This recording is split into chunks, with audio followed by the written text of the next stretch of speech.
Zainabu had always believed in love. She had grown up in the heart of Ghana, in a small town where family was everything. Her father was a respected schoolteacher, her mother sold fabrics at the market, and their home was always filled with laughter. With such a foundation, she believed her own family would one day reflect the same peace. When she met David, she thought she had found exactly that. He was a quiet, hard-working man from Nigeria who had moved to Accra to start a business in electronics. Their meeting was sudden, their love immediate. Within 6 months they were married in a modest but joyful ceremony that brought both families together and blessed their union with hope and prayers. In the early days of marriage, things were not perfect, but they were real. They lived in a small 2-bedroom flat behind David's shop. Zainabu helped with the accounts and packaging while raising their 2 young children, Amina and Chuka. Theirs was a life built slowly on trust, shared struggle, and mutual respect, until one day a shadow crept in. It started with a simple conversation. One evening while Zainabu was cleaning up after dinner, she picked up David's phone to check the time and saw a message from someone named Blessing. It read, "I miss you. I can't wait to be in your arms again."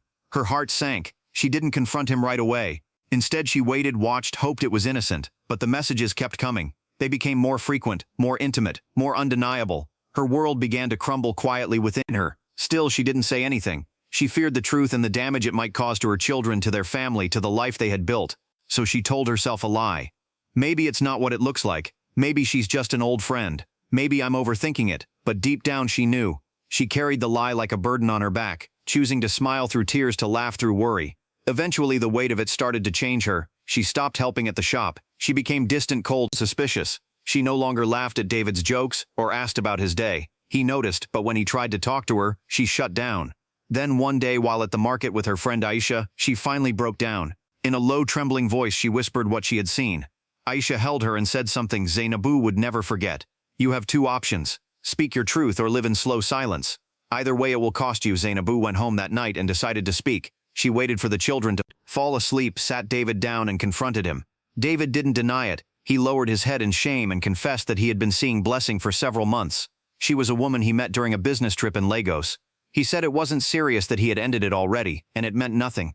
Zainabu's heart cracked right there, not just because he had betrayed her, but because he had lied every day. They sat at the same table, every night they slept under the same roof. She asked him to leave, couldn't look at him. The children woke the next morning to a quiet house. No laughter, no music. David was gone, and Zainabu told them he had to travel for work. Days became weeks. David called off and tried to apologize, begged to come back, but Zainabu refused.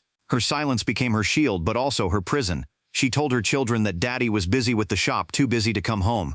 Amina, only 7 at the time, started crying every night. Chuka stopped asking questions. He simply withdrew. One lie had protected them from the truth, but it also slowly erased the man from their lives. A few months later, Zainabu learned from mutual friends that David had gone back to Nigeria to live with Blessing.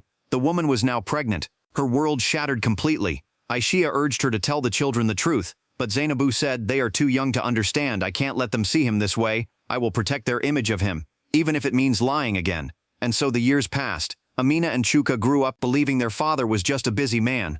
They waited on birthdays, prayed for him on Eid, wrote letters that were never sent. Zainabu watched her children build a fantasy around a man who had long left them, but she never had the courage to break it. She too began to believe in the lie.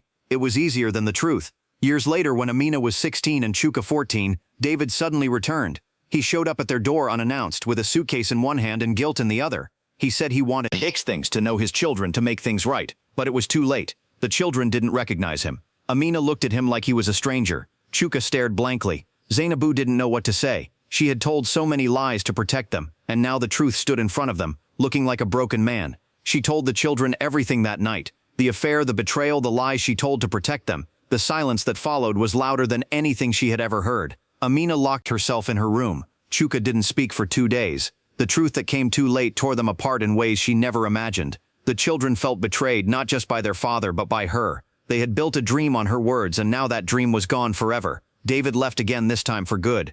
The children forgave their mother eventually, but something had changed in them. The light in Amina's eyes faded. Chuka stopped calling her mama and started calling her ma. There was love, but it was quiet, distant, cautious. A single lie had begun it all, but the web that followed destroyed trust, rewrote memories, and changed the course of a family's destiny forever. Today, Zainabu sits alone on her veranda watching the sunset in silence. Her children, now grown, live in different cities. Amina works in Kumasi as a nurse. Chuka is in Lagos running a tech startup. They call occasionally, visit once in a while, but something is always missing. Not the love perhaps, but the closeness that comes from truth spoken early, and pain shared openly. And every night Zainabu whispers to herself, if only I had told them the truth when it mattered. If only I had not let one lie become our story. This is not just her story. It is the story of many families across Africa, where silence is mistaken for strength and lies are told in the name of protection. But sometimes the truth spoken in pain saves more than the lie spoken in fear. If this story touched your heart, subscribe to our channel and share it with someone who needs to hear it. Thank you for watching.